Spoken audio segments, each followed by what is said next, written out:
اعوذ باللہ من الشیطان الرجیم بسم اللہ الرحمن الرحیم وَإِذْ قَالَ رَبُّكَ لِلْمَلَائِكَةِ إِنِّي جَاعِلٌ فِي الْأَرْضِ خَلِيفَةً قَالُوا أَتَجْعَلُ فِيهَا مَن يُفْسِدُ فِيهَا وَيَسْفِكُ الدِّمَاءَ وَنَحْنُ نُسَبِّحُ بِحَمْدِكَ وَنُقَدِّسُ لَكَ قَالَ إِنِّي أَعْلَمُ مَا لَا تَعْلَمُونَ وَعَلَّمَ آدَمَ الْأَسْمَاءَ كُلَّهَا ثُمَّ عَرَضَهُمْ عَلَى الْمَلَائِكَةِ فَقَالَ أَنبِئُونِي بِأَسْمَاءِ هَؤُلَاءِ إِن كُنتُمْ صَادِقِينَ قَالُوا سُبْحَانَكَ لَا عِلْمَ لَنَا إِلَّا مَا عَلَّمْتَنَا إِنَّكَ أَنْتَ الْعَلِيمُ الْحَكِيمُ قَالَ يَا آدَمُ أَنبِئْهُم بِأَسْمَائِهِمْ فَلَمَّا أَنبَأَهُم بِأَسْمَائِهِمْ قَالَ أَلَمْ أَقُل لَّكُمْ إِنِّي أعلم غیب السماوات والأرض وأعلم ما تبدون وما كنتم تكتمون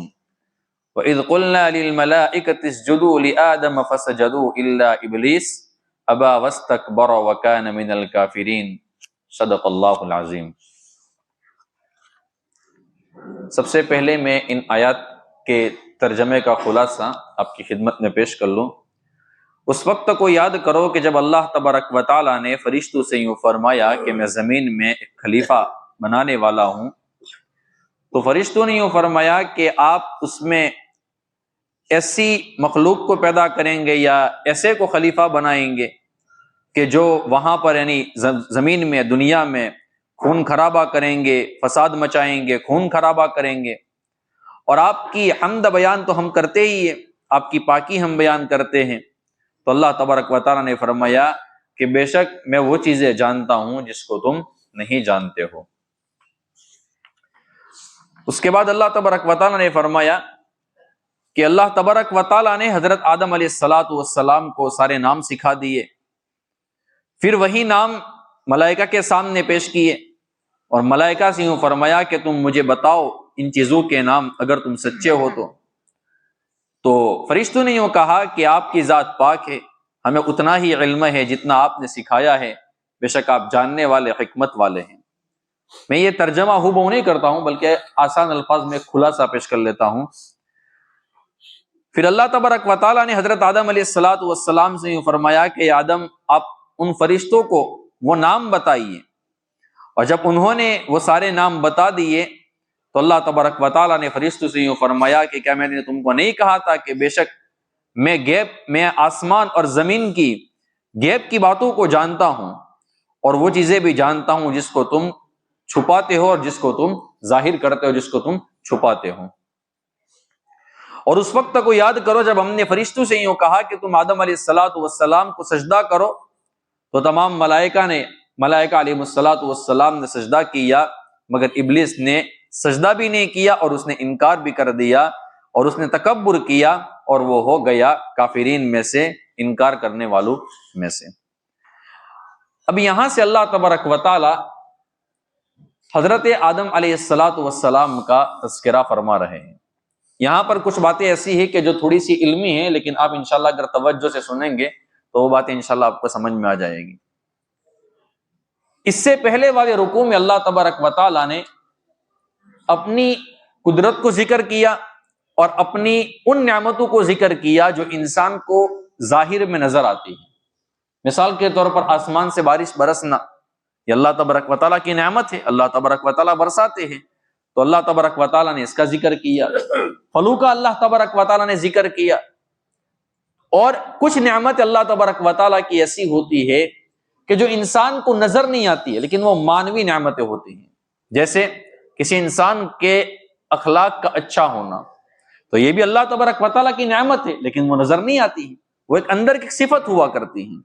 اسی طریقے سے کسی بندے کا ہدایت کے اوپر ہونا، تو یہ ہدایت کے اوپر ہونا بظاہر انسان کو نظر نہیں آتا ہے، ایک مانوی نعمت ہے۔ انسان کو اوپر خوشی کے حالات آنا، انسان کا اندر سے خوش ہونا انسان کو نظر نہیں آتا ہے، یہ ایک مانوی صفت ہے، مانوی نعمت ہے۔ تو اللہ تبارک و تعالیٰ گویا کہ اس رکوع سے اپنی ان مانوی نعمتوں کا ذکر فرماتے ہیں، اور ساتھ میں حضرت آدم علیہ السلام کا تذکرہ بھی ہے۔ حضرت آدم علیہ السلام کو جب اللہ تبارک و تعالیٰ نے پیدا فرمانے کا ارادہ کیا. میں پہلے تھوڑی آیات بتا دیتا ہوں، پھر وہ حدیث پیش کرتا ہوں کہ کس طریقے سے اللہ تبارک و تعالیٰ نے حضرت آدم علیہ السلام کو پیدا فرمایا. جب اللہ تبارک و تعالیٰ نے حضرت آدم علیہ السلام کو پیدا فرمانے کا ارادہ کیا تو فرشتوں کے سامنے اظہار کیا. اللہ تبارک و تعالیٰ فرماتے کہ اس وقت کو یاد کرو جب اللہ تبارک و تعالیٰ نے فرشتوں سے یوں کہا کہ میں زمین میں ایک خلیفہ اپنا جانشین بنانے والا ہوں. خلیفہ کا معنی یہ ہوتا ہے کہ اللہ تبارک و تعالیٰ کے احکام، اللہ تبارک و تعالیٰ کی شریعت کو دنیا کے اندر رہ کر اپنے بندوں اور اپنی مخلوق کے اوپر نافذ کرے. یہ آسان الفاظ میں جس کو ہم خلاصہ کہتے ہیں، یہ میں نے آپ کی خدمت میں پیش کر لی ہے. سوال یہ ہوتا ہے کہ اللہ تبارک و تعالیٰ نے فرشتوں کے سامنے اس کا اظہار کیوں کیا؟ کیا اللہ تبارک و تعالیٰ فرشتوں سے مشورہ لینا چاہتے ہیں؟ مشورہ تو وہاں پر لینے کی ضرورت پڑتی ہے انسان کو کہ جس چیز کے سارے پہلو اور سارے اینگل بندے کے سامنے کھلے ہوئے نہ ہو. میں اس کو ایک مثال سے سمجھاتا ہوں. مثال کے طور پر میں ایک عالم ہوں، ہمارا کام ہے پڑھنا، ہمارا کام ہے پڑھانا، یہ چیزیں ہیں. اب مثال کے طور پر مجھے کوئی دکان کھولنی ہے، مجھے کوئی دھندا کرنا ہے. اب میں آپ میں سے جو بندہ بزنس میں ماہر ہوگا، دھندے میں ماہر ہوگا، میں اس کے پاس جاؤں گا.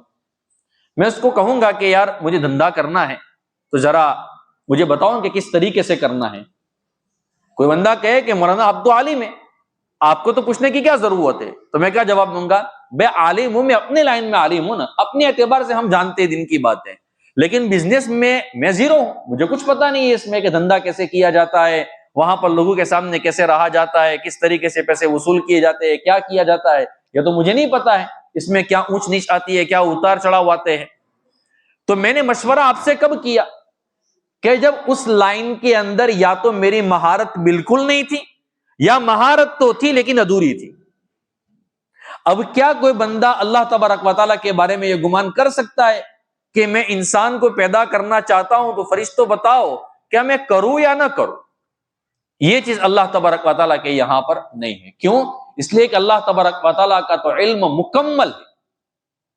دوسری بات، اللہ تبارک و تعالیٰ نے فرشتوں کے سامنے اس لیے بھی ظاہر نہیں کیا کہ چلو فرشتے ناراض ہو جائیں گے. مثال کے طور پر ایک پارلیمنٹ کے اندر بہت سارے ارکان ہوتے ہیں پارلیمنٹ کے.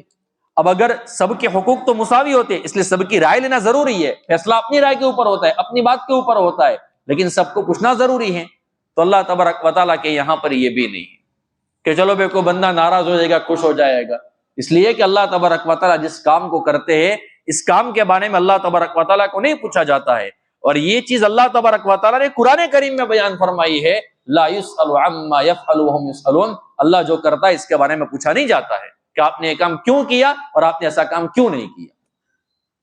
سوال یہ ہوتا ہے کہ پھر اللہ تبارک و تعالیٰ نے ایک مشورے کا انداز کیوں اختیار کیا، فرشتوں کے سامنے ظاہر کیوں کیا اس بات کو؟ تو علماء نے یہاں پر لکھا ہے کہ اصل میں اللہ تبارک و تعالیٰ اپنے بندوں کو مشورے کی ترغیب دے رہے ہیں کہ جب آپ کو ایک کام کرنے جاؤ، میں تو اس چیز کا محتاج نہیں ہوں، مجھے تو انسان کو پیدا کرنا ہی کرنا ہے، بات ختم ہو گئی. لیکن میں نے طریقہ کیوں استعمال کیا؟ تاکہ اگر تم میں سے کوئی انسان یا میرا کوئی بندہ کوئی بڑا کام کرنے جا رہا ہے تو اس کو چاہیے کہ وہ اپنے بڑوں سے یا اس لائن کے جو ماہر لوگ ہیں ان سے مشورہ کر کے چلے. اللہ کے رسول صلی اللہ علیہ وسلم سے بھی ثابت ہے کہ اللہ کے نبی صلی اللہ علیہ وسلم نے صحابہ کرام سے مشورہ کیا ہے. قرآن کریم میں اللہ تبارک و تعالیٰ نے اس کا ذکر بھی کیا ہے، وَشَاوِرْهُمْ فِي الْأَمْرِ فَإِذَا عَزَمْتَ فَتَوَكَّلْ عَلَى اللَّهِ. ایک بات طے ہو جائے تو پھر آپ کو اللہ تبارک و تعالیٰ کی ذات کے اوپر بھروسہ کرنا ہے. تو اس لیے اللہ تبارک و تعالیٰ نے فرشتوں کے سامنے اس کا اظہار کیا. دوسری بات، فرشتوں نے اس کے بدلے میں جواب کیا دیا؟ فرشتوں نے یوں فرمایا، اے اللہ کیا آپ ایسی مخلوق کو پیدا کریں گے کہ جو زمین میں فساد مچائیں گے اور وہاں پر خون خرابہ کریں گے؟ رہی بات آپ کی تسبیح بیان کرنے کی، آپ کی حمدہ بیان کرنے کی، وہ تو ہم کر ہی رہے ہیں، تو آپ ایسی مخلوق کو کیوں پیدا فرما رہے ہیں؟ یہاں پر بھی ایک چیز یاد رکھیں، فرشتوں کا یہ سوال کرنا اعتراض کے لیے نہیں تھا، آبجیکشن کے لیے نہیں تھا، سوال کے لیے نہیں تھا کہ آپ کیوں پیدا کر رہے، آپ کو نہیں کرنی چاہیے، اس لیے نہیں تھا. فرشتے جانتے تھے کہ کہ اللہ تبارک و تعالیٰ کا کوئی کام حکمت سے خالی نہیں ہے، لیکن باری تعالیٰ جب آپ کر رہے ہیں تو اس میں آپ کی حکمت کیا ہے یہ ہم جاننا چاہتے ہیں۔ فرشتوں نے توازن کہا ہے، فرشتے کو اعتراض نہیں کرتے ہیں۔ یہاں پر پھر سوال ہوتا ہے کہ فرشتوں نے، ابھی تو اللہ تبارک و تعالیٰ نے حضرت آدم علیہ الصلوۃ والسلام کو پیدا بھی نہیں کیا ہے، تو فرشتوں کو یہ کیسے پتا چل گیا کہ اگر انسانوں کو اللہ تبارک و تعالیٰ نے دنیا میں پیدا کیا تو وہاں پر وہ خون خرابہ کریں گے، وہ فساد مچائیں گے؟ یہ ان کو کس نے بتایا؟ علماء نے اس کے مختلف جوابات دیے، میں مختصراً 3 جواب آپ کی خدمت میں پیش کر لیتا ہوں۔ پہلا جواب اس کا یہ ہے کہ انسانوں کو اللہ تبارک و تعالیٰ نے جب دنیا کے اندر آباد کیا، اس سے پہلے اس دنیا کے اندر جنات رہا کرتے تھے، اور جنات یہی کام کرتے تھے، آپس میں جھگڑتے تھے، آپس میں لڑائیاں کرتے تھے، آپس میں فساد مچاتے تھے، خون خرابہ کرتے تھے، یہ چیزیں کرتے تھے۔ تو فرشتوں نے سوچا کہ یار وہ لوگ بھی کرتے تھے تو یہ لوگ بھی کریں گے۔ ایک جواب تو یہ ہے۔ دوسرا جواب یہ ہے کہ خلیفہ کا لفظ بتا رہا ہے۔ خلیفہ کا معنی ہوتا ہے نظام کو قائم کرنا، ایک بادشاہت کو قائم کرنا، ایک اللہ تبارک و تعالیٰ کے احکام کو نافذ کرنا۔ فرشتوں کے ذہن میں یہ تھا کہ خلافت کی ضرورت جہاں پر پڑتی ہے تو وہاں پر پہلے سے خون خرابہ ہو ہی رہا ہوتا ہے، اسی لیے تو ضرورت پڑتی ہے۔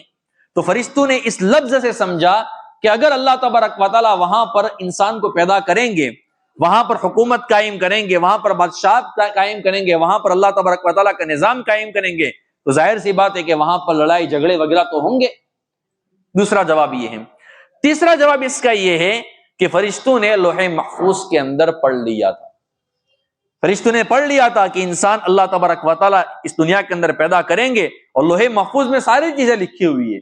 جب سے اللہ تبارک و تعالیٰ نے دنیا کو بنایا ہے، جب تک اللہ تبارک و تعالیٰ دنیا کو ختم کریں گے، ساری چیزیں اس میں لکھی ہوئی ہے۔ تو فرشتوں نے پڑھ لیا تھا، اس لیے ان کو وہاں سے علم ہو گیا تھا کہ لوگ اس طریقے سے کام کرنے والے ہیں۔ خیر یہ علمی بات تھی، لیکن میں نے اس کو آسان الفاظ میں سمجھانے کی کوشش کی ہے۔ تو فرشتوں نے کیا کہا کہ اللہ آپ وہاں پر ایسے لوگوں کو پیدا کریں گے جو فساد مچائیں گے، وہاں پر خون خرابہ کریں گے، اور ہم آپ کی تسبیح و تحمید تو ہم کر ہی رہے ہیں۔ تو اللہ تبارک و تعالیٰ نے اس کے 2 جواب دیے۔ پہلا جو جواب دیا ہے وہ جلال کے انداز میں جواب دیا ہے، اور دوسرا جو جواب دیا ہے وہ حکیمانہ جواب دیا ہے۔ یا آپ یوں کہہ سکتے ہیں کہ پہلا جو جواب دیا ہے وہ حکیمانہ دیا ہے، دوسرا جو جواب دیا ہے وہ حکیمانہ دیا ہے۔ کیا مطلب؟ اللہ تبارک و تعالیٰ نے فرمایا قال انی اعلم ما لا تعلمون، فرشتو جو چیزیں میں جانتا ہوں وہ تم نہیں جانتے۔ ختم ہو گئی بات۔ یہ ہے حکیمانہ جواب۔ اور آگے اللہ تبارک و تعالیٰ ایک حکیمانہ جواب بھی دیں گے، لیکن یہاں پر اس بات کو میں روک دیتا ہوں۔ اب آتا ہوں حضرت آدم علیہ الصلوۃ والسلام کو اللہ تبارک و تعالیٰ نے پیدا کس طریقے سے کیا۔ حضرت سعید ابن منصور نے نقل کیا ہے، اور حضرت ابو ہریرہ رضی اللہ تعالی عنہ سے یہ روایت موجود ہے، فرماتے ہیں کہ سب سے پہلے جو چیز اللہ تبارک و تعالیٰ نے اس دھرتی کے اوپر پیدا کی ہے وہ اللہ تبارک و تعالیٰ نے کعبہ کو پیدا کیا۔ کس کو پیدا کیا ہے؟ سب سے پہلے اللہ تبارک و تعالیٰ نے کعبہ کو پیدا کیا ہے۔ اور کعبہ کو جب پیدا کیا اس وقت آپ یوں سمجھ لیجئے کہ تھوڑا سا جزیرہ یا ٹاپو جیسا تھا، وہ اتنی ہی جگہ تھی، باقی پوری دنیا اس وقت اللہ تبارک و تعالیٰ نے پیدا نہیں کی تھی۔ اور زمین کو پیدا کرنے سے پہلے، یعنی کعبہ کے پیدا کرنے کے بعد جو دوسری جو زمین ہے اس کو پیدا کرنے سے پہلے اللہ تبارک و تعالیٰ کے فرشتوں نے 2 فرشتوں نے 2000 سال تک وہاں پر اللہ تبارک و تعالیٰ کی تسبیح کو بیان کیا ہے۔ کتنے سال تک؟ 2000 سال تک انہوں نے اللہ تبارک و تعالیٰ کی تسبیح کو بیان کیا ہے۔ اور اس کے بعد جب اللہ تبارک و تعالیٰ نے زمین کو پیدا کرنا چاہا تو اسی جگہ کو اللہ تبارک و تعالیٰ نے کھینچ لیا جو آج یہ پوری زمین پھیل گئی ہے۔ آپ یوں کہے تو غلط نہیں ہے کہ کعبہ ہے نا، وہ پوری دنیا کا بالکل جو سینٹرل جو پوائنٹ ہوتا ہے، جسے ہم پوائنٹ بالکل کہتے ہیں، ڈاٹ جسے ہم کہتے ہیں، وہ کعبہ ہے، اور باقی پوری دنیا جو ہے نا وہ اس کے ارد گرد ہے۔ ٹھیک ہے۔ پھر جب اللہ تبارک و تعالیٰ نے حضرت آدم علیہ الصلوۃ والسلام کو پیدا کرنے کا ارادہ کیا تو عرش کے اٹھانے والے جو فرشتے ہیں ان فرشتوں میں سے ایک فرشتے کو بھیجا کہ جاؤ زمین کے اوپر اور وہاں سے مٹی لے آؤ۔ فرشتہ گیا مٹی لینے کے لیے۔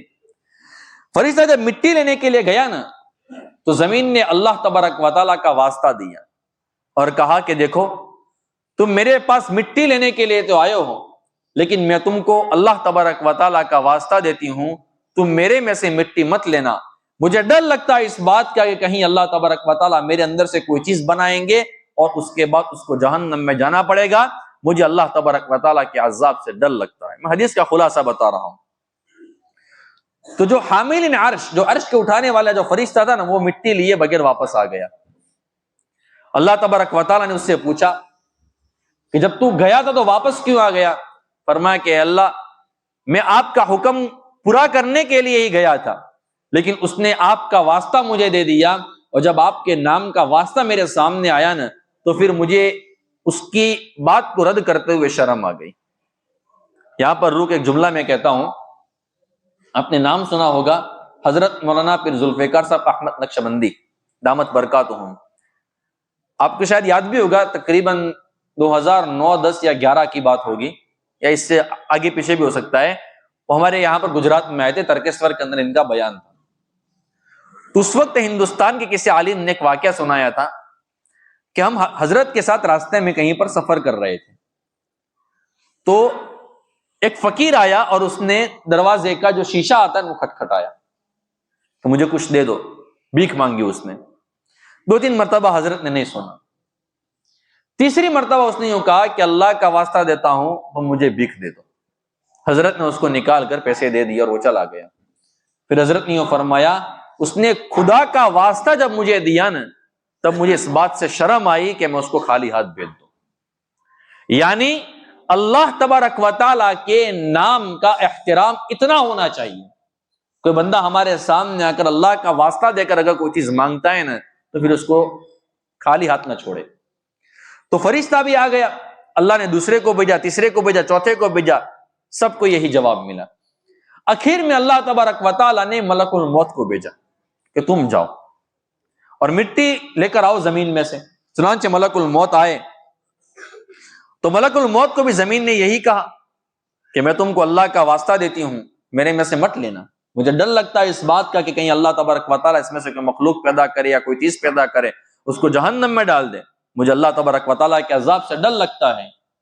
تو یہاں پر حضرت اسرائیل علیہ السلام پیچھے نہیں ہٹے، فرمایا کہ ٹھیک ہے، میں نے مان لیا کہ تو نے اللہ کا مجھے واسطہ دیا ہے، اس سے پہلے تو نے اور فرشتوں کو بھی یہی واسطہ دیا تھا اور تو نے مٹی لینے نہیں دی تھی، لیکن میں اللہ کے واسطے سے زیادہ اللہ تبارک و تعالیٰ کے احکام کے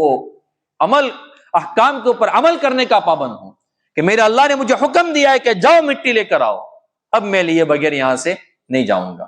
چنانچہ اللہ تبارک و تعالیٰ کے حکم سے حضرت اسرائیل علیہ السلام جو ملک الموت ہے وہ مٹی لے کر آئے۔ پھر اللہ تبارک و تعالیٰ نے اس مٹی کے اندر جنت کا پانی تھوڑا سا ڈال دیا تو وہ ایک بدبودار ایک مٹی بن گئی۔ اس کے بعد اللہ تبارک و تعالیٰ نے اپنے ہاتھوں سے حضرت آدم علیہ السلام کو پیدا فرمایا۔ اللہ تبارک و تعالیٰ کے ہاتھ میرے ہاتھ جیسے نہیں ہوتے، ایک بات ہمیشہ یاد رکھنے کی، یہ آیت متشابہات میں سے ہے، اس کا کیا مطلب ہے ہم نہیں جانتے، اللہ تبارک و تعالیٰ جانتا ہے۔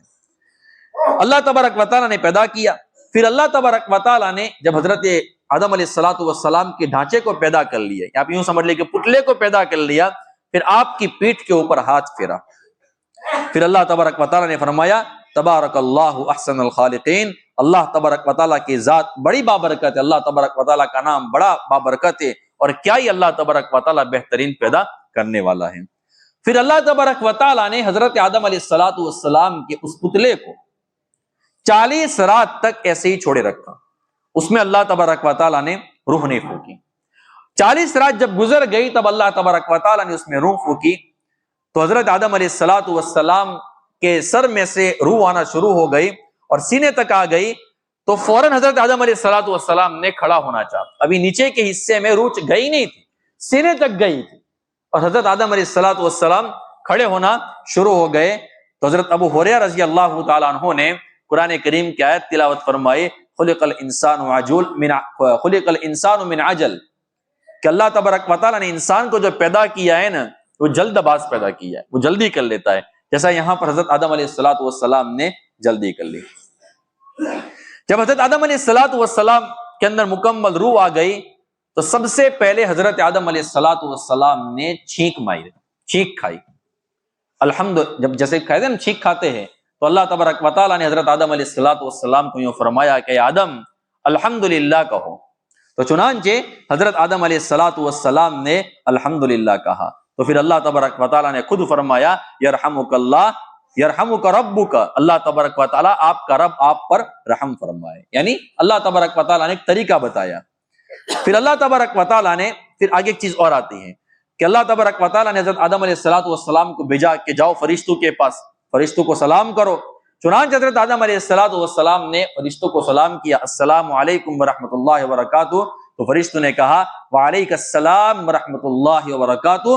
پھر اللہ تبارک و تعالیٰ نے فرمایا ہذہ تحیتک و تحیت ذریتک، یہ آپ کا سلام ہے اور آپ کی اولاد بھی اسی طریقے سے سلام کہا کرے گی. یہ اللہ تبارک و تعالیٰ نے حضرت آدم علیہ السلام کو پیدا فرمایا. پھر اللہ تبارک و تعالیٰ نے حضرت آدم علیہ السلام کے سامنے اپنی ان کی جو پوری ذریت تھی، جو قیامت تک آنے والی اولاد تھی، وہ اولاد اللہ تبارک و تعالیٰ نے ان کو بتائی. تو حضرت آدم علیہ السلام نے ایک خوبصورت چہرہ دیکھا، ایک نورانی انسان کو دیکھا، نورانی شخص کو ان نسلوں کے اندر دیکھا. تو حضرت آدم علیہ السلام نے پوچھا کہ اے اللہ یہ کون ہے جو خوبصورت چہرے والا ہے؟ تو اللہ تبارک و تعالیٰ نے فرمایا اے آدم یہ آپ کے بیٹے حضرت داؤد علیہ السلام ہیں. اللہ تبارک و تعالیٰ نے وہاں پر ان کے سامنے آپ کی پوری ذریت کو بتایا. تو فرمایا کہ یہ آپ کے بیٹے حضرت داؤد علیہ السلام ہیں. حضرت آدم علیہ السلام نے پوچھا کہ اے اللہ میرے بیٹے داؤد کی عمر کتنی ہوگی؟ تو فرمایا 60 سنتن، ان کی عمر 60 سال ہوگی. تو اللہ تبارک و تعالیٰ سے حضرت آدم علیہ السلام نے فرمایا اے اللہ کم عمری، میری عمر کتنی ہوگی؟ تو اللہ تبارک و تعالیٰ نے فرمایا 1000 سال. کتنی ہوگی؟ 1000 سال. تو پھر حضرت آدم علیہ السلام نے فرمایا کہ اللہ میرے بیٹے داؤد کی عمر صرف 60 سال ہے، میری عمر 1000 سال ہے، میرے میں سے 40 سال کم کر دے اور حضرت داؤد علیہ السلام کو 40 سال دے دے. تو ان کی ہو جائے گی 100 سال اور میری ہو جائے گی 960 سال. اللہ تبارک و تعالیٰ نے فرمایا کہ ٹھیک ہے ہم اس طریقے سے کر دیتے ہیں. پھر ایک اور نورانی شخص کو دیکھا اور حضرت آدم علیہ السلام نے ایسا نور کسی نبی میں بھی نہیں دیکھا تھا. تو حضرت آدم علیہ السلام نے پھر اللہ تبارک و تعالیٰ سے پوچھا اے اللہ یہ کون ہے؟ تو اللہ تبارک و تعالیٰ نے فرمایا اے آدم علیہ السلام یہ آپ کے بیٹے حضرت محمد رسول اللہ صلی اللہ علیہ وسلم ہیں. پھر اللہ تبارک و تعالیٰ نے فرمایا اے آدم آپ جانتے ہو یہ آپ کا وہ بیٹا ہے کہ جو سب سے پہلے جنت میں داخل ہوگا. بے شک اللہ کے رسول صلی اللہ علیہ وسلم سب سے پہلے جنت میں داخل ہوں گے. تو حضرت آدم علیہ السلام نے فرمایا الحمدللہ الذی جعل من ذریتی، تمام تعریف اس اللہ کے لیے ہے کہ جس نے میری اولاد میں سے شخص کو پیدا فرمایا جو سب سے پہلے جنت میں داخل ہوگا. اور مجھے اس بات کے اوپر حسد نہیں ہوتا ہے کہ میرا بیٹا میرے سے پہلے جنت میں جا رہا ہے. جب حضرت آدم علیہ السلام کی وفات کا وقت آیا تو فرشتے ان کے پاس آئے اور فرشتوں نے آ کر کہا کہ آدم ہم آپ کو لینے کے لیے آئے ہیں، آپ کی موت کا وقت آ گیا ہے. فرمایا کہ اللہ تبارک و تعالیٰ نے کہا تھا کہ میری عمر تو 1000 سال ہے، مجھے لینے کے لیے کیوں آئے ہو؟ تو حضرت فرشتوں نے یوں فرمایا اے آدم بھول گئے آپ نے جب کہا تھا نا کہ داؤد علیہ السلام کی عمر کتنی ہوگی؟ تو اللہ نے فرمایا کہ 60 سال، تو آپ نے 40 سال تو ان کو دے دیے تھے، تو 40 سال ان کو مل گئے. اب وہ 40 سال کم ہو گئے اس لیے آپ کی وفات کا وقت قریب آ گیا ہے. چنانچہ پھر آدم علیہ السلام کی وفات بھی ہو گئی.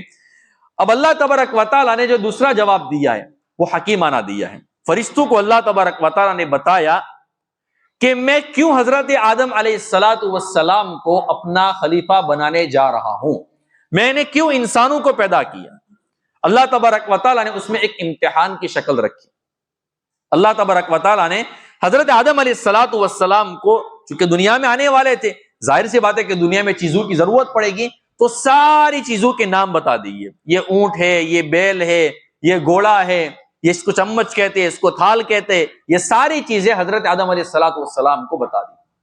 وعلم آدم الاسماء كلها. اور یہی باتیں اللہ تبارک و تعالیٰ نے فرشتوں کے سامنے بھی کہی تھی. اور پھر فرشتوں سے پوچھا اللہ تبارک و تعالیٰ نے کہ بتاؤ جن جن چیزوں کے نام میں نے بتائے تھے ان چیزوں کے نام تم کو یاد رہے؟ اب چونکہ فرشتے تو فرشتے ہوتے، اب حضرت آدم علیہ السلام کو اگر پوچھا اللہ تبارک و تعالیٰ نے کہ بھوت کسے کہتے ہیں، تو حضرت آدم علیہ السلام فوراً بتا دیں گے کہ کھانا نہیں کھائیں گے، پیٹ میں جلن ہوگی، اس کو بھوک کہتے ہیں۔ پیاس کسے کہتے ہیں؟ حضرت آدم علیہ السلام بتا دیں گے پانی نہیں پیئیں گے پیاس لگے گی، اس کو پیاس کہتے ہیں۔ انسان کا منہ سوکھ جاتا ہے۔ اب فرشتوں کو یہ چیز کیسے پتا چل سکتی ہے؟ کیوں؟ اس لیے کہ فرشتوں کو کھانے کی ضرورت نہیں، پینے کی ضرورت نہیں، ان کو اس طریقے سے شہوت کی ضرورت نہیں، وہ تو بس اللہ تبارک و تعالیٰ کی عبادت میں لگے ہوئے ہیں۔ تو فرشتوں کو جب اللہ تبارک و تعالیٰ نے پوچھا نا، تو اللہ تبارک و تعالیٰ کے سامنے فرشتوں نے کیا کہا کہ اللہ ہم اس بارے میں جانتے نہیں ہیں۔ اللہ تبارک و تعالیٰ نے ان کو چیلنج کیا، اگر تم سچے ہو تو جو نام میں تم کو بتا رہا ہوں وہ ہمیں بتاؤ۔ تو اللہ تبارک و تعالیٰ کے سامنے فرشتوں نے کیا کہا؟ قولوا سبحانک لا علم لنا الا ما علمتنا، اے اللہ ہم تو اتنا ہی جانتے ہیں جتنا آپ ہمیں بتاتے ہیں، جتنا ہمیں آپ نے علم دیا ہے اتنا ہی ہم جانتے ہیں۔ انک انت العلیم الحکیم، بے شک آپ تو جاننے والے بھی ہیں اور حکمت والے بھی ہیں۔ پھر اللہ تبارک و تعالیٰ نے حضرت آدم علیہ السلام سے پوچھا کہ آدم جو چیزیں ابھی میں نے آپ کو بتائی، اب وہ ساری چیزیں تم فرشتوں کو جا کر بتاؤ۔ حضرت آدم علیہ السلام نے فرشتوں کو جا کر بتا دی۔ پھر اللہ تبارک و تعالیٰ نے فرمایا کہ میں نے تم کو نہیں کہا تھا کہ جو چیزیں میں جانتا ہوں وہ تم نہیں جانتے ہو، تم جو چھپاتے ہو وہ بھی میں جانتا ہوں، جو ظاہر کرتے ہو وہ بھی جانتا ہوں، میں زمین و آسمان کی تمام غیب کی خبروں کو جاننے والا ہوں۔ یہ اللہ تبارک و تعالیٰ نے حضرت آدم علیہ السلام کی شان بتائی۔ اچھا، اللہ تبارک و تعالیٰ نے لفظ کیا استعمال فرمایا؟ جب فرشتوں کو اللہ تبارک و تعالیٰ نے فرمایا تو کیا فرمایا؟ انبئونی، مجھے بتاؤ۔ اور جب حضرت آدم علیہ السلام کو بتایا نا تو اللہ تبارک و تعالیٰ نے کیا فرمایا؟ فرشتوں کو بتاؤ۔ گویا کہ اللہ تبارک و تعالیٰ نے حضرت آدم علیہ السلام کو فرشتوں کا معلم بنا لیا، فرشتوں کا استاد بنا لیا کہ تم جا کر فرشتوں کو بتاؤ جو چیزیں میں نے ابھی آپ کو بتائی ہے، جن چیزوں کے نام بتائے ہیں۔ یہ میں نے تھوڑی علمی باتیں تھی لیکن میں نے آپ کو سمجھانے کی کوشش کی۔ اب آگے اللہ تبارک و تعالیٰ فرماتے ہیں، جب اللہ تبارک و تعالیٰ نے حضرت آدم علیہ السلام کو پیدا فرما دیا تو اللہ تبارک و تعالیٰ نے فرشتوں سے یوں فرمایا وَإِذْ قُلْنَا لِلْمَلَائِكَةِ اسْجُدُوا، فرشتوں کو کہا اللہ تبارک و تعالیٰ نے کہ تم سجدہ کرو آدم علیہ السلام کو۔ وَإِذْ قُلْنَا لِلْمَلَائِكَةِ اسْجُدُوا لِآدَمَ، آدم کے لیے سجدہ کرو، فَسَجَدُوا، تو تمام فرشتوں نے سجدہ کیا لیکن ابلیس نے نہیں کیا۔ سوال یہاں پر یہ ہوتا ہے کہ اللہ تبارک و تعالیٰ کی ذات کے علاوہ کسی کو سجدہ کرنے کی اجازت نہیں ہے، پھر اللہ تبارک و تعالیٰ نے حکم کیوں دیا؟ اس کا ایک جواب سن لیجئے۔ پہلا جواب اس کا یہ ہے کہ اللہ تبارک و تعالیٰ نے یہاں پر جو حضرت آدم علیہ السلام کو سجدہ کرنے کا حکم دیا تھا فرشتوں کو، وہ سجدہ عبادت کا سجدہ نہیں تھا، وہ تعظیم کا سجدہ تھا، عزت کا سجدہ تھا، جو پہلی امتوں میں بھی جائز تھا، لیکن امت محمدیہ صلی اللہ علیہ وسلم نے، امت محمدیہ کے اندر اللہ تبارک و تعالیٰ نے اس سجدے کو بھی ختم کر دیا۔ اسی لیے اللہ کے رسول صلی اللہ علیہ وسلم نے ارشاد فرمایا، اگر میری شریعت کے اندر کسی کو سجدہ کرنے کی اجازت ہوتی تو میں عورت کو کہتا کہ اپنے شوہر کو سجدہ کر، لیکن اس کی بھی اجازت نہیں ہے۔ تو یہ فرشتوں نے جو سجدہ کیا ہے وہ سجدہ عبادت کا نہیں تھا بلکہ وہ سجدہ تعظیم کا تھا۔ دوسرا جواب اس کا یہ ہے کہ اللہ تبارک و تعالیٰ نے حضرت آدم علیہ السلام کی جانب یعنی ان کے سامنے سجدہ کرنے کا کہا تھا، سجدہ تو اصل اللہ تبارک و تعالیٰ کو ہی تھا۔ اس کو سمجھنا تو کس طریقے سے سمجھیں گے؟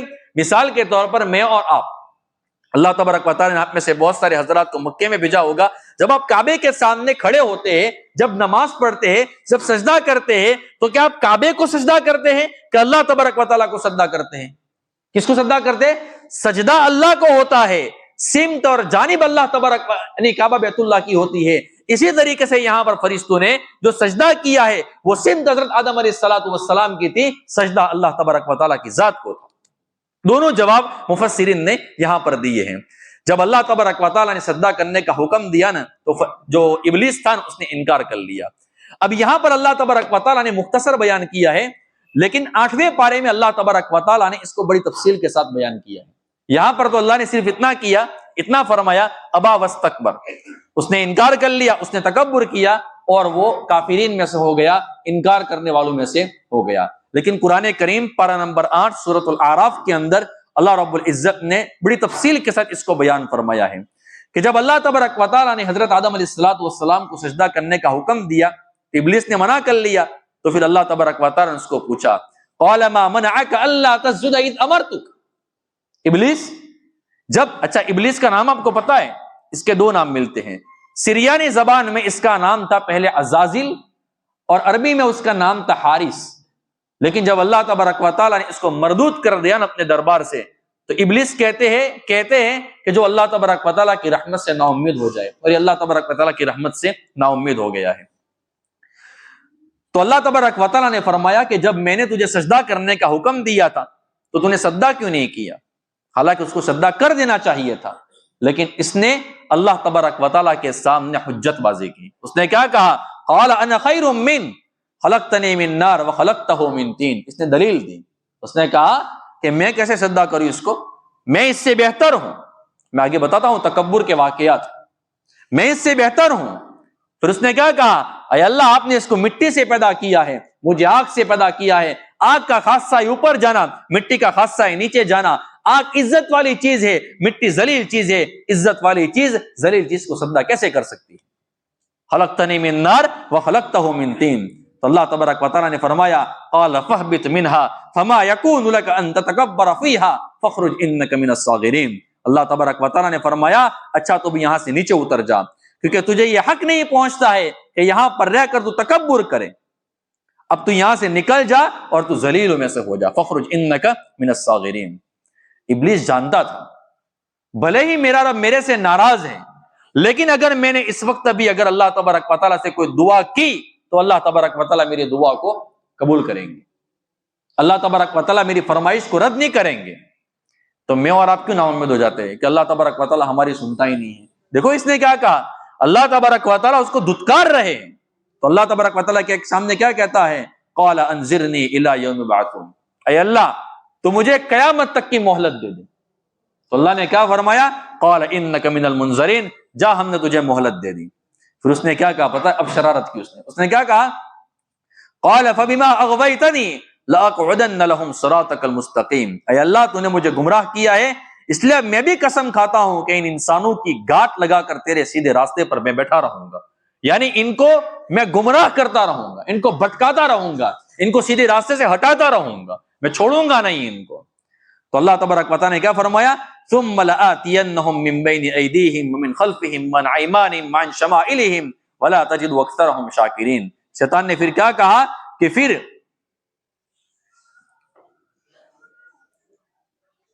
اس نے کہا کہ میں ان کو چاروں طرف سے ان کے اوپر حملہ کروں گا, آگے سے, پیچھے سے, دائیں سے, بائیں سے, ہر سمت سے میں ان کے پاس آؤں گا. اور ولا تجد اکثرہم شاکرین, اور آپ ان میں سے اکثر لوگوں کو شکر گزار نہیں پائیں گے.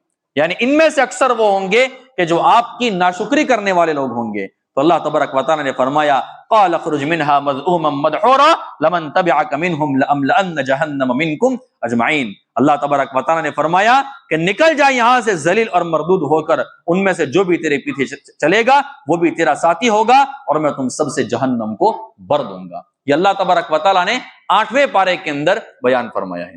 اس لیے یہاں پر علماء نے لکھا ہے کہ سب سے پہلا جو ابلیس جو بھٹکا ہے اور جس گناہ نے اس کو بھٹکایا ہے وہ تکبر ہے. تکبر کی وجہ سے اللہ تبارک و تعالیٰ نے اس کو راہ راست سے ہٹا دیا, وہ بھٹک گیا. تکبر میرے دوستو بہت بری چیز ہے. اللہ کے حبیب صلی اللہ علیہ وسلم نے ارشاد فرمایا کہ جس شخص کے دل کے اندر رائے کے دانے کے برابر بھی اگر تکبر ہوگا تو اللہ تبارک و تعالیٰ اس کو جنت میں داخل نہیں فرمائیں گے. اللہ تبارک و تعالیٰ نے اس کے لیے جہنم کو حرام کر دیا ہے. ابلیس ہے نا, ابلیس ایک مرتبہ حضرت موسیٰ علیہ السلام کے پاس آیا اور آ کر کیا کہتا ہے, اے موسیٰ اللہ تبارک و تعالیٰ نے آپ کو تو چن لیا ہے, آپ کا تو بڑا مقام اور مرتبہ ہے, آپ اللہ تبارک و تعالیٰ سے ذرا پوچھے نا کہ اللہ تبارک و تعالیٰ کیا میرے لیے کوئی توبہ کی گنجائش ہے؟ تو اللہ تبارک و تعالیٰ نے فرمایا کہ آدم علیہ السلام کی قبر اب بھی موجود ہے, ان کے سامنے جا کر تو سجدہ کر لے. اس کا معنی ہرگز یہ نہیں ہے کہ قبروں پر سجدہ کرنا جائز ہے.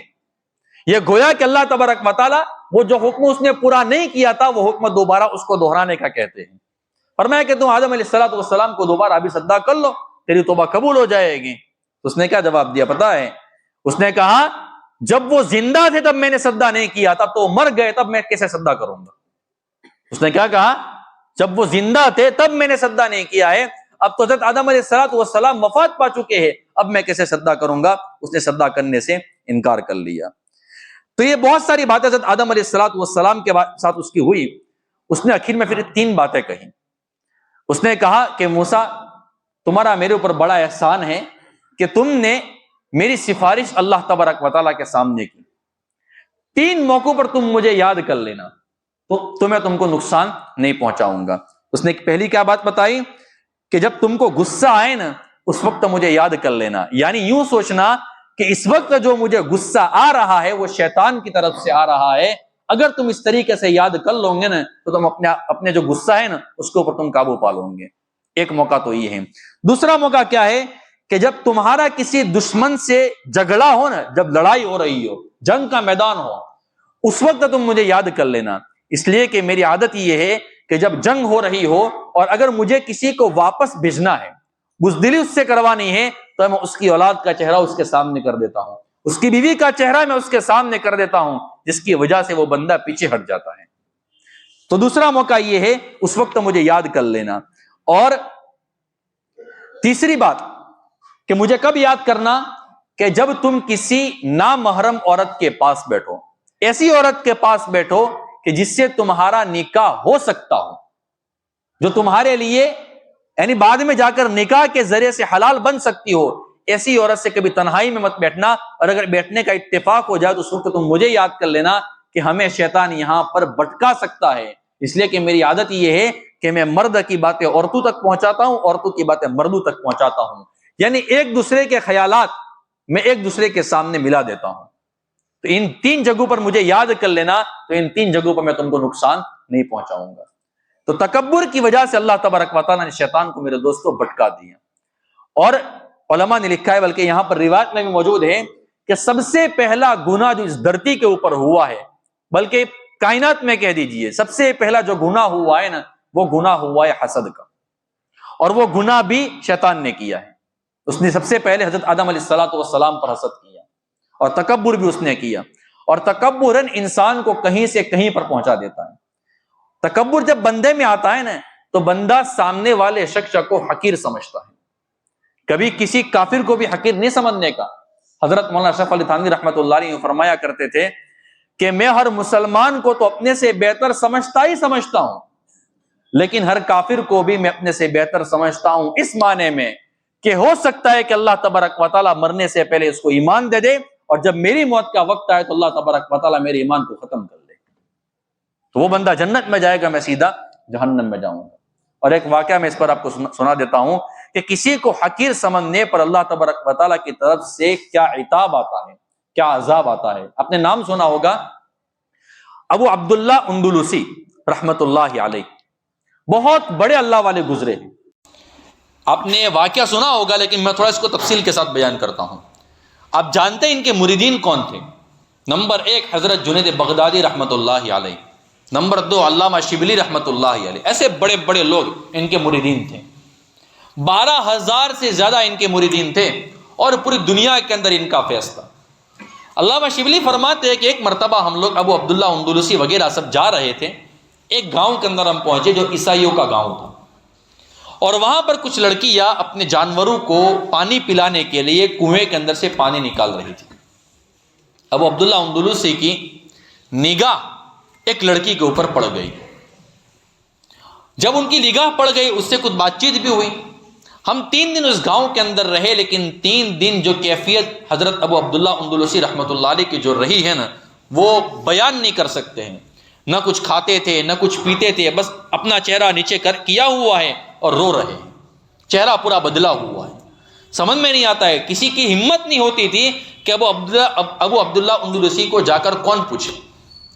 ایک مرتبہ میں نے ہمت کی، تیسرے چوتھے دن میں نے کہا کہ حضرت کیا بات ہے، آپ نے 3 دن سے کچھ کھایا نہیں ہے، کچھ پیا نہیں ہے، آپ کچھ بات نہیں کر رہے ہیں، آپ کی پوری کیفیت بدل گئی ہے، وجہ کیا ہے؟ ابو عبداللہ اندلسی نے فرمایا، میرے پیارو، اب میں تمہارے ساتھ نہیں آ سکتا ہوں، میرے دل میں جو تھا نا وہ سارا سب کچھ اللہ تبارک و تعالیٰ نے نکال دیا ہے، اب میں نہ تمہاری اصلاح کر سکتا ہوں، نہ تمہارے سامنے میں دین کی باتیں کر سکتا ہوں، اب میرا اس لڑکی کے اوپر دل آ گیا ہے، میں عاشق ہو گیا ہوں اس لڑکی کے اوپر، اور اس گاؤں کو میں چھوڑنے کے لیے تیار نہیں ہوں، میں اس لڑکی کی غلامی میں رہوں گا، یا تو اس سے شادی کر لوں گا، اس کے ساتھ ہی رہوں گا، لیکن میں تمہارے ساتھ نہیں آؤں گا۔ علامہ شبلی فرمانے لگے، حضرت تم کیا کہہ رہے ہو؟ 12,000 سے زیادہ تمہارے مریدین ہیں، تمہارے مریدین تمہارے بارے میں کیا سوچیں گے؟ ابو عبداللہ نے فرمایا کہ کچھ بھی سوچے مجھے اس کی کوئی پرواہ نہیں ہے، تم لوگ یہاں سے چلے جاؤ۔ علامہ شبلی فرماتے کہ چنانچہ ہم لوگ وہاں پر سے چھوٹے چھوٹے چہرے لے کر روتے ہوئے ہم وہاں سے نکل گئے، اور ہم نے آ کر جب ان کے دوسرے مریدین کے سامنے اس طریقے سے بات رکھی، کچھ لوگوں کے اوپر تو ایسی کیفیت ہو گئی کہ ان کی وفات ہو گئی کہ ہم یہ کیا سن رہے ہیں۔ بعض لوگ رونے لگے۔ پورا 1 سال گزر گیا۔ 1 سال کے بعد ہمارے دل کے اندر آیا کہ چلو ایک کام کرتے ہیں، ہمارے شیخ کے پاس جائے تو صحیح، ان سے خبر لے کیا کرتے کس حال میں ہیں۔ چنانچہ وہ اسی گاؤں کے اندر دوبارہ گئے۔ کسی سے پوچھا کہ ایک شخص یہاں پر 1 سال پہلے آئے، تبھی وہ کہاں پر ہے؟ تو بتایا ہے کہ اس طرف جنگل میں جاؤ، وہاں پر ہوں گے۔ علامہ شبلی فرماتے ہیں میں اس قافلے کے اندر موجود تھا جو ہم خیر خبر پوچھنے کے لیے گئے۔ میں جب وہاں پر گیا، ہم لوگ جب وہاں پر گئے اور ہم نے جو منظر دیکھا ہے نا، ہمارے پاؤں تلے زمین کھسک گئی تھی۔ ہم نے دیکھا ابو عبداللہ اندلسی جس عصا کو لے کر، جس لاٹھی کو لے کر سبق دیا کرتے تھے، منبر پر خطبہ دیا کرتے تھے، قرآن و حدیث کی باتیں بیان کیا کرتے تھے، اس کے اوپر ٹیک لگائے بیٹھے ہیں اور ان کے سامنے سور چل رہے تھے۔ خنزیر اللہ تبارک و تعالیٰ ان سے چروا رہا تھا۔ علامہ شبلی ان کے پاس گئے تو جب ان کو آتے ہوئے دیکھا نا، اپنے مریدین کو آتے ہوئے دیکھا تو اپنے چہرے کو جھکا لیا۔ شبلی فرماتے ہیں کہ میں نے سلام کی۔ ابو عبداللہ اندلسی نے اپنی نگاہوں کو چھپاتے ہوئے سلام کا جواب دیا، وعلیکم السلام۔ دوسری بھی بات چیت ہوئی، فرمایا کہ میں نہیں آ سکتا ہوں، اللہ تبارک و تعالیٰ نے میرے ساتھ بہت ہی یعنی میرے دل میں سے جتنا بھی جو علم تھا، جو ایمان تھا، وہ سب کچھ اللہ تبارک و تعالیٰ نے نکال دیا ہے۔ پھر ایک نصیحت کی، فرمایا کہ میرے پیاروں میں ایک نصیحت کرتا ہوں، جو علم اللہ تبارک و تعالیٰ نے تم کو دیا ہے اس علم پر کبھی تکبر مت کرنا، کبھی گھمنڈ مت کرنا کہ اللہ تبارک و تعالیٰ نے ہمیں بہت بڑا علامہ بنا لیا ہے، بہت بڑا بیان کرنے والا بنا دیا ہے، بہت بڑا وائز بنا لیا ہے، یہ مت کرنا۔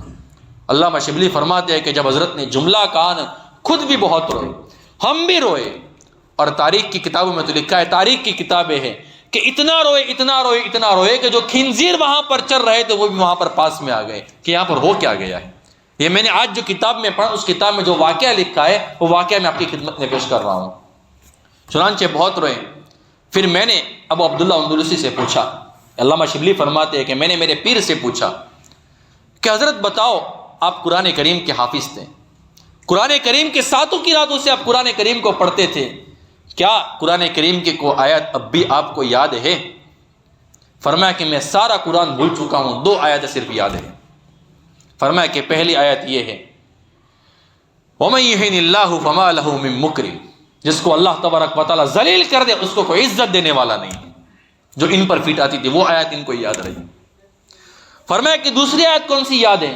فرمایا کہ وَمَن يَتَبَدَّلِ الْكُفْرَ بِالْإِيمَانِ فَقَدْ ضَلَّ سَوَاءَ السَّبِيلِ، جو ایمان کے بدلے میں کفر کو اختیار کر لے تحقیق وہ راستے سے بھٹک گیا ہے۔ یہ بھی آیت ان کے اوپر فٹ آ رہی تھی، وہ آیت ان کو یاد رہی۔ فرمایا کہ آپ کو 30,000 حدیثیں سند کے ساتھ یاد تھی، ہم آپ کے مریدین ہیں، کیا ان 30,000 احادیث میں سے ایک حدیث آپ کو یاد ہے؟ فرمایا کہ میں ساری حدیثیں بھول چکا ہوں، ایک حدیث یاد ہے۔ فرمایا کہ کون سی حدیث یاد ہے؟ فرمایا کہ اللہ کے نبی کا فرمان ہے، من بدل دینہ فاقتلوہ، جو اپنے دین کو بدل لے، جو مرتد ہو جائے اس کو قتل کر دو۔ بس یہ 2 چیزیں مجھے یاد ہے، 2 آیت کریمہ یاد ہے اور ایک حدیث مبارکہ یاد ہے۔ دوسری بات چیت ہوئی، چنانچہ علامہ شبلی فرماتے ہیں انہوں نے ہم کو کہہ دیا کہ تم یہاں سے نکل جاؤ۔ ہم پھر سے وہیں سے نکل گئے، راستے میں جا رہے تھے، علامہ شبلی کو ہم نے وہیں پر چھوڑ دیا۔ دل بہت ہمارا اندر سے کوڑ رہا تھا۔ ہم جا رہے تھے تو اچانک ہم نے ایک نہر کے اندر دیکھا کہ حضرت علامہ ابو عبداللہ اندلسی رحمۃ اللہ علیہ اندر سے غسل کر کے نکل رہے ہیں اور زور سے کلمہ شہادت پڑھ رہے، اشہد ان لا الہ الا اللہ واشہد ان محمد رسول اللہ، لا الہ الا اللہ محمد رسول اللہ صلی اللہ علیہ وسلم۔ علامہ شبلی فرماتے ہیں کہ جب ہم نے یہ منظر دیکھا نا، ہماری خوشی کی جو انتہا تھی ہم سوچ نہیں سکتے ہیں کہ اللہ تبارک و تعالیٰ نے ہمارے پیر کو ہمارے پاس واپس پہنچا دیا۔ ہم ان کے پاس بیٹھے، بات چیت ہوئی، وہ واپس اللہ تبارک و تعالیٰ نے ایمان دے دیا، توبہ کر لی، سب کچھ ہو گیا۔ ہم نے ان کو پوچھا، حضرت ایک بات بتاؤ، آپ سے ایسا کون سا گناہ ہو گیا تھا کہ جس کی وجہ سے 1 سال سے قریباً زیادہ عرصہ آپ کو اللہ تبارک و تعالیٰ نے خنزیر چروائے، قرآن کریم کو آپ کے سینے سے اللہ نے نکال دیا، احادیث اللہ تبارک و تعالیٰ نے آپ کو بلا دی، اور اس طریقے سے ذلت کی زندگی آپ کو گزارنی پڑی۔ فرمایا کہ جب ہم لوگ، میں اور آپ ساتھ میں ہی تھے، ہم لوگ جب اس بستی کے اندر آئے تھے تو وہاں پر چرچ تھا، گرجا گھر تھا. اس چرچ کے اندر لوگ عبادت کرتے تھے، بتوں کی بھی عبادت کرتے تھے، دوسری چیزوں کی بھی عبادت کرتے تھے. اس وقت میرے دل کے اندر ان کی حقارت آئی تھی کہ یہ کیسے لوگ ہیں، ان کے اندر اتنی بھی عقل نہیں ہے، یہ بیوقوف لوگ ہیں، یہ بتوں کی پوجا کرتے ہیں، مورتیوں کی پوجا کرتے ہیں، چرچ میں رہتے ہیں، ہمیں اللہ تبارک و تعالیٰ نے ایمان دیا ہے. جب میں نے دل میں یہ چیز سوچی اور ان کی حقارت میرے دل کے اندر آئی نا، تو میں نے محسوس کیا کہ گویا کہ کوئی آواز میرے کان میں آ رہی ہے اور کوئی کہہ رہا ہے تم کیا سمجھتے ہو، تمہارے پاس جو ایمان ملا ہے وہ تمہیں اپنی ذات سے ملا ہے، ہمارا تم پر احسان تھا اس لیے ہم نے تم کو ایمان دیا، ورنہ تمہاری اتنی حیثیت نہیں ہے کہ تمہارے پاس ایمان ہو. پھر اللہ تبارک و تعالیٰ کی طرف سے مجھے توجہ ہوئی، مجھے کوئی کہنے والا کہہ رہا تھا اندر سے کہ ہم بتائیں ہم آپ کا کیا حال کر سکتے ہیں اس کسی کو حقیر سمجھنے کی بنا پر. پھر فرماتے ہیں اچانک میں نے محسوس کیا کہ میرے دل کے اندر سے ایک پرندہ نکلا جو ایمان کی شکل میں تھا، وہ اللہ تبارک و تعالیٰ اندر سے نکال دیا اور میری کیفیت وہ بن گئی جو تمہارے سامنے تھی. میرے دوستوں کہنے کا مطلب یہ ہے کہ کبھی بھی تکبر نہیں کرنے کا، کبھی بھی کسی کو حقیر نہیں سمجھنے کا، ہمیشہ اپنے آپ کو چھوٹا سمجھنے کا، دوسرے کو بڑا سمجھنے کا، دوسروں کو اچھا سمجھنے کا. علامہ سید سلیمان ندوی رحمۃ اللہ علیہ بہت بڑے اللہ والے گزرے ہیں. انہوں نے سیرت النبی کتاب لکھی، سیرت کے اوپر کتاب لکھی، تقریباً 6 جلدوں میں کتاب ہے. فرمانے لگے کہ میں نے کتاب تو لکھ دی ہے لیکن پتہ نہیں میرے نبی کی سیرت میری زندگی میں آئی ہے یا نہیں آئی، مجھے اس کو تفتیش تو کرنی پڑے گی، اس کی تحقیق تو کرنی پڑے گی. فرماتے کہ مجھے کسی سے بیعت کرنی پڑے گی. چنانچہ وہ گئے حضرت مولانا اشرف علی تھانوی رحمۃ اللہ علیہ کے پاس، ان سے بیعت کر لی. حضرت مولانا اشرف علی تھانوی رحمۃ اللہ علیہ دونوں نے ان کے وہ مرید تو بن گئے لیکن دونوں ٹاپ لیول کے علماء تھے.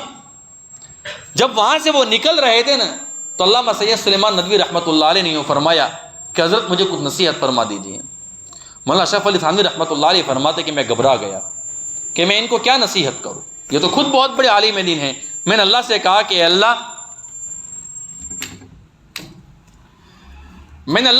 کہ اللہ مجھے میرے دل میں کوئی بات ڈال دیں کہ میں ان کو نصیحت کروں. پھر میں نے ان کو آخر میں یوں کہا کہ حضرت ہمیشہ اپنے آپ کو دوسرے سے یعنی گھٹیا سمجھنے کا اور پوری دنیا کو اپنے سے بہتر سمجھنے کا، اپنے اندر سے تکبر کو ختم کر دینے کا.